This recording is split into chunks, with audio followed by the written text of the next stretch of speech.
There have been a number of studies which have shown that a person who experiences a cluster of life crises runs a 75% or higher risk of becoming sick in the next year or two. The more serious the crises, the more serious will be the illness, unless a person can learn to let crises run off his back like water on a duck. It's not easy, and no matter how phlegmatic we become, there are going to be some life crises that will affect us deeply. People tend not to connect the effect, the accident or illness, with the cause, the crises, because of the time lag. A good friend of mine underwent a serious and protracted business failure. He's an extremely happy, easygoing person. 2 years later, he developed a bleeding ulcer. Now, so much time had elapsed since the business failure, he didn't connect the two events until it was brought to his attention. It takes the body a long time sometimes to complete its physiological reaction to mental or emotional problems. I understand that North Australian Aborigines have never connected the sex act with the birth of a child, the two being separated by 9 months. Since they do not keep domestic animals, which is where it's believed human beings first began to put two and two together, they believe pregnancy is caused by a woman's inadvertently looking at a particular mountain in the region. Because of their belief, women sleep with their backs to the mountain and go about their days with eyes averted. And when they get pregnant, they believe they must have looked at the mountain without realizing it or faced it during their sleep. Undergoing a serious mental stress should remind us that illness or accident will follow unless we're able to quickly shake it off. So daily practice in keeping calm and collected is an excellent method for maintaining good mental and physical health. It will also result in many other benefits on the job and at home. Try the deep breath method. You've seen athletes do that when things get a big tense. All experienced athletes do. It's a good relaxant. C. Northcote Parkinson has written about a major discovery he made in clinical medicine.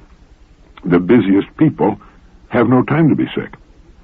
Executives who are or think they are indispensable at the office have minor indispositions that begin Friday night and disappear by Monday morning. Their major illnesses immediately follow the end of some major task, and if the work continues at crisis level, they do not fall sick at all. They become as immune as physicians during an epidemic, mothers with large families, or sailors during a gale at sea. This fact would convince us, even if we didn't already suspect, that there's a voluntary element in many an illness.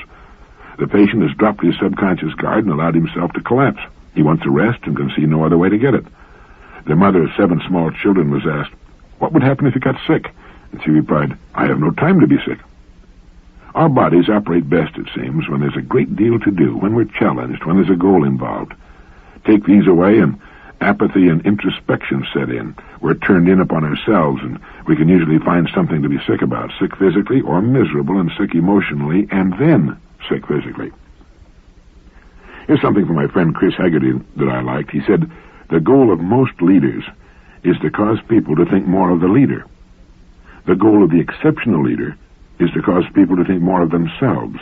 And that's true whether you're leading a family, a business, an athletic team, or any other group of people. If a person wants to assess his leadership qualifications, here's a good place to begin." Young people are often bothered by their consideration of their value as persons. It's easier for an adult to assess his own worth to society and to his family, but a youngster who lives as a satellite of the family, who produces no income, who does nothing more constructive than maybe go to school and perform a few chores, often suffers from a sense of doubt as to his real worth as a person. And we need to reinforce the fact that he is important to us, and that he can be of considerable importance as he grows older, that he can make a substantial contribution to his world, country, and society, as well as to himself and his own family someday. This applies to daughters, of course, as well as to sons. A good little story to pass along to our kids is the one about the bar of iron. As a bar of iron, it may be worth, let's say, $5. The same piece of iron made into horseshoes would sell for $10.50. If made into needles, it would be worth $5,000. And if it's turned into balance springs for watches, it would have a total value of about $250,000. The genius and workmanship of man can bring value out of the most ordinary seeming substances. But what of a person? How do you place a value on a human being? His importance far exceeds that of all the bars of iron in the world. In his ability to know and his capacity to love, he transcends the value we place on things, but in the last analysis, it's the person himself who must determine his value to himself and his world. We know that in every young person there are all the necessary ingredients of greatness.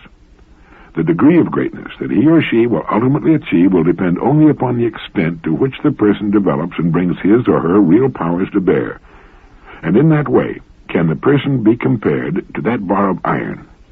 The value of a piece of iron or a person depends upon what is made from the basic material. S.P. Sherman wrote, "In the days of one's youth, in one's period of apprenticeship, it is of far more importance to make oneself an effective instrument than it is to know precisely how or where the instrument is to be used. Temper the iron, sharpen the blade, and rest assured the world will use it. And Peter Drucker has pointed out that since we live in an age of innovation, a practical education must prepare a person for work that does not yet exist and cannot yet be clearly defined. It isn't necessary that we see the future too clearly. We need only do, to the best of our ability, that which we know we should be doing today, and realize that, in the scheme of things, our turn of the wheel will most certainly come around. It must be quite confusing to millions of young people in school in the complex world of today trying to decide what they'll ultimately do as adults. And while it's something to give a lot of thought to, it isn't anything to worry about if our preparation is made good.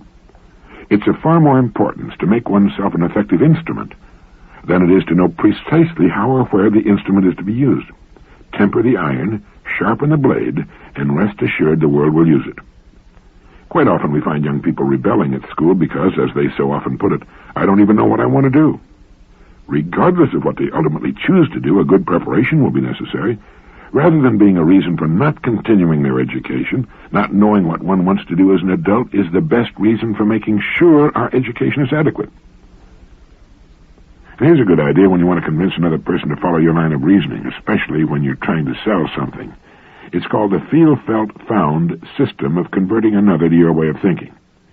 Whenever the person throws up an objection to the point you're trying to make, say, I know how you feel. Others have felt the same way, until they found, and here you replace an objection with a positive benefit. I know how you feel. Now here you're empathizing and getting on the side of the other person. Others have felt the same way. Here you're not only agreeing with him, but bolstering his point and security by saying that others have felt the same way. Until they found that, and here you show them all the error of their ways, until they found that that was actually a real benefit in disguise because, and so on. Feel, felt, found. A way to get rid of objections without offending or turning off the person you're dealing with. Good with spouses and kids as well as with co-workers and prospects. I picked that up while listening to a lecture by my good friend Chris Haggerty. He also suggests that if you're in selling, and this is a great one to pass along to your salespeople, you should obtain and use every day 3 important items. 1, a cassette tape player. 2, a daily calendar of appointments. And 3, a stopwatch. All 3 will help you become aware of the structure of time. After every call, give a verbal summary of the call into the cassette tape recorder, including any promises you made, why you think the sale was made or lost, and so forth. This takes only a few minutes and should be done while the sales call is fresh in your mind. The daily calendar is self-explanatory, and the stopwatch will possibly for the first time show you exactly how much time you're spending in front of prospects. As you go in to see the person you're calling on, not his office or his secretary or receptionist, but as you actually go in to see the prospect, start the stopwatch. Stop it as you come out, and don't start it again until you're in front of another prospect. At the end of the day, you will have an accurate record of the time you've actually spent practicing your trade or profession. Chances are it'll be less time than you thought, and that you can find ways of increasing it. Some good points on the importance of time control. The only person who can afford to take off time to loaf is the well-organized person. A book that's been a favorite of mine for more years than I care to count is Kenneth Good's excellent book, How to Win What You Want. In it, Mr. Good gives a recipe for winning anything that I think you'll find of value. 1. If you work for anybody else, support your leader eagerly and without question until the time shall come to demonstrate to the advantage of both that you are, at some one point at least, smarter than he is. 2. If you work for yourself, start moving. Moving forward in a straight line. Keep moving forward along that line regardless of obstacles, weighing on its merits each advance as it arises. Don't confuse obstacles and objections. That is to say, don't consider that probable obstacles to finishing anything are possible objections to starting it. That difference in viewpoint may turn the balance between success and failure. There are at least 3 sound reasons for not stopping for anything until it stops you. 1, if the undertaking is never started, all the weary discussion about any obstacles will have been wasted. 2, when the difficulty of doing anything is advanced as an argument against going ahead, a wrong emotional and personal emphasis is likely to arise. 3, human judgment at best finds extraordinary difficulty in telling an obstacle from a blessing. Best and worst are so often the same. Viewed in the perspective of results, some disasters become veritable lifesavers, and some apparent lifesavers prove disastrous. Walter Hunt thought himself a magnificent businessman when he got $400 for an idea it had taken him only 3 hours to perfect. But he had sold out his patent rights to the safety pin. On the other hand, believe it or not, Ripley wanted to be a professional baseball pitcher, had a tryout with the New York Giants, broke his arm, and vastly disappointed, slid back into sports cartooning. His first timid believe it or not eased into the corner of a sporting cartoon the statement that Lindbergh was the 67th man to fly the Atlantic. That elicited thousands of letters, so Ripley, instead of shuttling back and forth from ball games, traveled the world 30,000 miles a year and made more money and had more fun than he would have believed possible before he broke his arm. So go slow in your acceptance of obstacles. Consider instead the worthwhileness of the goal and how to steer the straight line to it. Avoid, of course, as even Napoleon and Nelson would avoid the higher impossibilities, but foresee as Napoleon would foresee, and override after your own best fashion and crush in advance the perpetual crop of dull reflex and reactionary can'ts and won'ts. Stick to the strong probability that every Alp has some way over or under or through or around it. I wonder how many good ideas, even great ideas, have been picked to death by committees or rendered stillborn by the fear of obstacles that could have been overcome one by one. Before you begin anything worthwhile, obstacles will swarm to confront you. If you start counting the obstacles, you'll never stop counting them. Once started, however, you won't stop to count. John W. Gardner has pointed out that the image created by those who live on the fringes of society and by most of their predecessors going back to the 19th century bohemians has led us to suppose that people of high originality are somehow lawless. But the truly creative man is not an outlaw, but a lawmaker. Every great creative performance since the initial one, he writes, has been in some measure a bringing of order out of chaos. It's a good quotation. Many people seem to believe that the most creative people are strange, neurotic, and eccentric, and live their lives on the outer edges of civilized society. It's not true. The truly creative person does not seek to destroy the existing order. It's the misfit who does that. The creative person simply tries to improve it. He's not a tearer down, he's a builder up. Moreover, the truly creative person tends to be rather conservative in his personal habits, in his dress, and his home. There are exceptions, of course, but for the most part, the most creative people in society would not stand out as being different in a room full of people. What the creative person does do is see things not as they are, but as they could be. He lives in that third language, the language of the hope, of the future, of the imagination. Nor are creative persons found in just a few fields, such as the arts, the theater, advertising, inventing, and so on. They're to be found in every field, every walk of life. Many of them earn their livelihoods through their creativity. Many more are creative just for the fun of it, or perhaps because they couldn't be any other way even if they wanted to. Far more people are genuinely creative than you might suspect. The great thing about using your mind creatively is that this ability improves with age. It's one of the great compensations for growing older. It's great, too, for young people, but every year of experience adds to the fund of possible combinations for new and better ideas.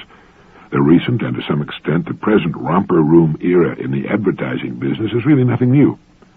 Eric Hoffer has pointed out that throughout history, the great creative geniuses and innovators have been quite young, and the graybeards who head various industries today were themselves tremendously creative when they were young and just getting started, and they're even more creative today if they haven't let the status quo sneak up on them and harden their channels of creativity. Nicholas Johnson is a commissioner of the Federal Communications Commission and author of an excellent book, How to Talk Back to Your Television Set, and an article which appeared in the July-August issue of The Humanist, titled TV and the Careening of America. In it, he reminds us that the general semanticist Alfred Korzybski described three categories of mental health: sane, insane, and unsane. His point was that most of us, while not insane, are unsane. That is, we're not living up to our potential as human beings. We're not fully functioning.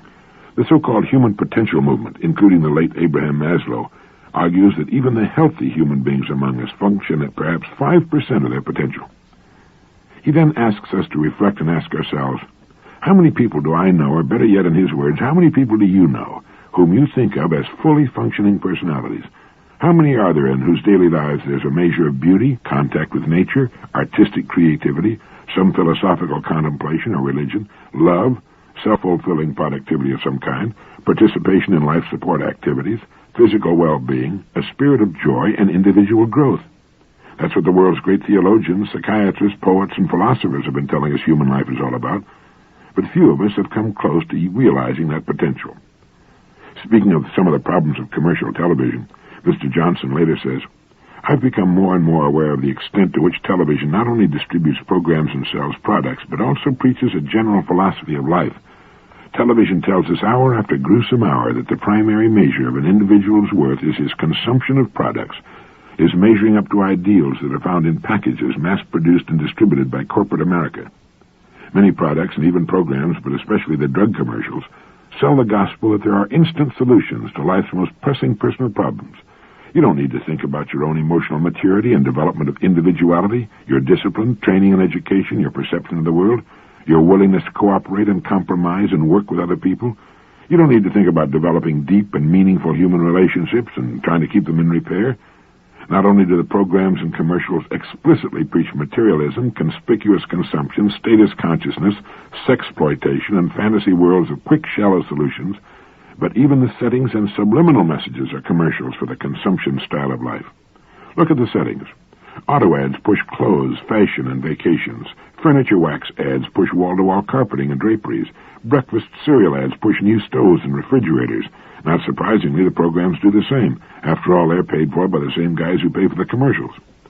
In fact, he writes, there's a rather intricate corporate interlock of jobs, products, and lifestyle. Once you come into the circle at any point, you take on nearly all of it. And once you're in it, it's very difficult to get a little bit out. The choices you're left are relatively meaningless, like which color and extras do you want with your Chevrolet, Scotch, or Bourbon, how mod your ties will be, and which toothpaste you'll use. It all fits. Corporate white-collar jobs, suburban home, commuting by automobile, eating in restaurants, and the clothes. There's the canned so-called entertainment of radio and television for boredom, bottled alcohol and aspirin for pain, and aerosol cans of deodorant and room freshener to maintain the antiseptic cleanliness of it all. You wear your office, your home, and your car as much as your clothes and deodorant, and from the corporate layers of externals comes your very identity and the smothering of your soul. Mr. Johnson goes on to say, I'd be the first to acknowledge that we are, of course, talking about matters of personal taste. People should be free to choose the life they want. Certainly it ought not to be the business of government to choose lifestyles for its citizens. But two facts remain. First, a wholly disproportionate, if not exclusive, emphasis of television pushing only one point of view. The choice you'll never know is the choice you'll never make. Many Americans are not sufficiently informed of the alternatives to make an intelligent choice of the life they most want. Second, independent students of our society, wholly apart from their own personal preferences, believe there's a correlation between the philosophy preached by television and many of our social problems. The gospel of television simultaneously seems to create tremendous anxiety and alienation in the poor and emptiness and neuroses in the affluent. As we're sold the products, we are given the belief that our world as individuals turns on our capacity to consume. We're given a shot of anxiety for free, told to buy more to make it go away, and find the feeling only gets worse. But apart from the content, the mere act of television watching is a passive activity. When we turn it on, we turn ourselves off. If it's true that passivity and a sense of powerlessness are among the most dangerous epidemics in our society today, the television set is suspect at the outset, regardless of what's programmed on it. Earlier in the article, Commissioner Johnson presents the sobering statistic that the average child will have received more hours of instruction by television by the time he enters first grade than he will later spend in college classrooms earning a BA degree. By the time he's a teenager, he will have spent 15,000 to 20,000 hours with the television set and will have been exposed to 250,000 to 500,000 commercials. It would seem simple common sense to assume that this exposure has its influence. In any event, since hard-headed businessmen are willing to bet $3 billion a year in advertising budgets on the proposition that it is having an effect, they are at least effectively stopped from arguing the contrary. In looking for answers, Commissioner Johnson says, I think television could and should help us understand the alternatives to the conspicuous consumption chemical corporate lifestyle. Not because I'm right, but because there are alternatives. People are entitled to know about them and experience them if they choose. And today's televised theology seems to be contributing very little to life or liberty or the pursuit of happiness, which somebody once thought was the business of government. Suppose you don't want to drop out or camp out. Maybe you want to step in, try to make things a little better, or just earn a living. What then? How can we make life in a corporate state more livable and more human? It became obvious to me, he wrote, that if I were going to criticize television for not offering alternative lifestyles, I'd have to be able to find the answer to that question. So I set about it. Camping in the West Virginia mountains for 2 weeks reaffirmed my latent but basic commitment to the psychic values of simplicity. You not only get along with substantially fewer things when camping in the woods, you actually enjoy life more because it's not so cluttered with objects. The experience gave me a way of thinking about simplicity, objects, and natural living that I had not had before. had impressed upon me for perhaps the first time a sense of the interrelated totality of life support activities. By life support activities, I mean the provision of those things that are necessary to sustain physical life for ourselves: food, clothing, shelter, transportation, and so forth. These are the kinds of activities which I became most fully aware of in the woods because I had to, and because they can be most easily comprehended when reduced to their basics. And yet I used to give almost no attention to these kinds of activities. Food simply appeared on my dinner table ready to eat. The house I lived in was purchased. It was warmed or cooled by some equipment in the basement that I knew very little about, and was attended to by repairmen when necessary. Clothing was something I found in closets and dresser drawers. It was cleaned and mended by my wife, the maid, or a cleaning establishment. Transportation was provided by the municipal bus system for commuting and by FCC drivers during the day. At my office, I was not only surrounded by machinery, copying machines, electric typewriters, dictating machines, and so forth, but also by people paid to operate them for me, answer my telephone, and bring coffee. I had, in short, taken very nearly all my life support activities, my life, and cut them up into bits and pieces which I parceled out to individuals, corporations, and machines around me. The upshot was that there was very little of it left for me to live. This was extraordinarily efficient in one sense, that is, I was working at perhaps 99% of the ultimate level of professional production of which I'm capable. But what I concluded was that it was bad for life, for I was living only a small percentage of my ultimate capacity to live. In an industrialized urban environment, it's easy to forget that human life still is, as it was originally, sustained by certain basic functions. I think some participation in the support of your life is essential to a sense of fulfillment. I do not, however, think that you need to do everything for yourself. For one thing, you can't trace everything back to first elements. You can build your own furniture, but are you going to saw your own boards from your own trees? Are you going to insist on making your own nails from your own iron ore? Even the most deeply committed do-it-yourselfers reach some accommodation with civilization. In the second place, you simply don't have time to do it all. To raise and can all your own fruits and vegetables, for example, would take substantially more time per year than most people are prepared to give to it, especially if you're also personally constructing your own home, weaving your own material, and making your own clothes, and walking everywhere. In the third place, many conveniences of urbanized life are there anyway, and you might as well use them. They can save you time you might spend in other, more satisfying ways. There's no point to cooking in your fireplace every night or on your corporate cookout charcoal grill if you have a gas or electric range sitting in your kitchen. So my conclusion is, he writes, that you ought to try to do a little bit of all your life support activities, and a substantial amount of whichever one or two of them appeal to you the most and make the most practical sense for you. I've taken to buying and preparing my own simple foods, he writes, doing some modest mending of clothes, preparing some logs I intend to make into furniture, and providing my own transportation by bicycle. Undoubtedly other activities will fit better with your own life pattern. If you start looking around for simplification, ways to make you less possession-bound and give you more chance to participate in your life, the opportunities are endless. Start by searching your house or apartment for things to throw away. Ask yourself, if I were living in the woods, would I spend a day going to town to buy this aerosol can? Look for simple substitutes. Bicarbonate of soda, for example, can substitute for the following products: toothpaste, gargle and mouthwash, burn ointment, stomach settlers, room freshener, icebox cleaner, children's clay, baking powder, and so forth. And it only costs 12 cents a box. Get the idea? Yes, we get the idea. He explains that the point is to find your own soul and kick it and poke it with a stick, see if it's still alive, and then watch which way it moves. Makes sense, doesn't it? In returning to Earth, in trying to find our real selves and to determine what's really important and what isn't, that's exactly what we need to do. We need to find our own souls and kick them and poke them with a stick and see if they're still alive, and then watch which way they move. That's the way to heed Socrates' advice, know thyself. I can recommend that you buy and read Commissioner Johnson's book, How to Talk Back to Your Television Set, and his newer book, How to Talk Back to Your Corporate State, both available in Bantam paperbacks. Commissioner Johnson leaves no doubt in anyone's mind that he's against big business and the big corporation.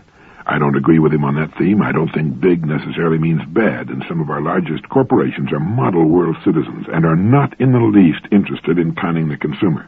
But reading him is important, because it keeps us from assuming that everything is all right. It lets us see the other side of the argument, the side we won't often see watching television. And reading him makes us realize that there's much to living that we're perhaps missing. The tendency is always to join the mob, and it's not the way to life, maturity, and fulfillment. As he points out, the choice you will never know is the choice you'll never make. In his summary and conclusion in the article in The Humanist, he warns, there are many researchers and writers in this country who know far more psychiatry and political science than I do, and they report that we are in serious danger as a people. They predicted the social disintegration we are now experiencing some 10 or 20 years before it happened. The nervous breakdowns and mental illness, the alcoholism and drug addiction, the unwanted illegitimacy and divorce rates, the crime and the violence. They told us that these symptoms would occur because human beings have to be able to grow and develop as individuals, that they need whole lives in which love, productivity, dignity, and creativity can play a daily role.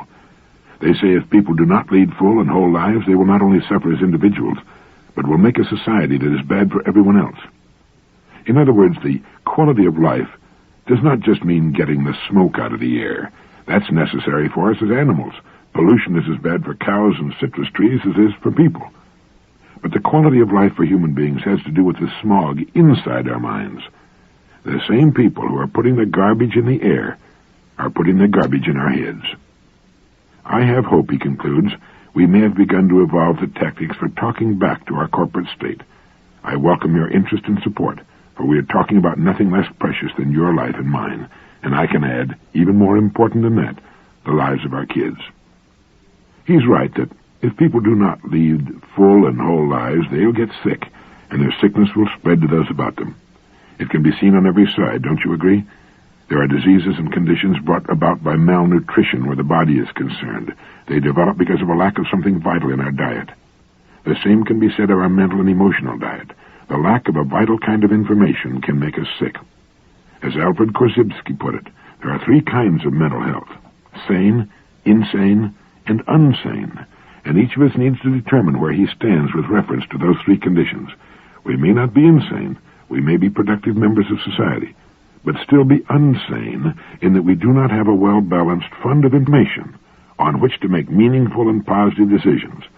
And one of the main purposes of this Direct Line program is to make sure we're getting a good balance of information. Let me close Direct Line 3 with that quotation of Emerson's. Our life might be much easier and simpler than we make it. The world might be a happier place than it is. There's no need of struggles and convulsions and despairs or the wringing of the hands and the gnashing of the teeth. We miscreate our own evils. We interfere with nature. He said, there is one direction in which all space is open to us. Each of us has faculties silently inviting him in that direction to endless exertion. He's like a ship in a river. He runs against obstructions on every side but one. On that side, all obstruction is taken away, and he sweeps serenely over a deepening channel into an infinite sea. Thank you.